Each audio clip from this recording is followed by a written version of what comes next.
Нужно ли современные дымоходы предварительно прогревать? Современные дымоходы, в отличие от старых конструкций, кирпичных печей с так называемыми тепловыми щитами, дополнительно прогревать перед топкой, чтобы печь не дымила, особой необходимости нет.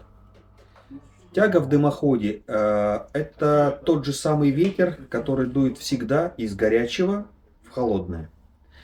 Поэтому изначально в печи у нас предполагается в доме теплее, чем на улице, на срезе дымохода на самом верху.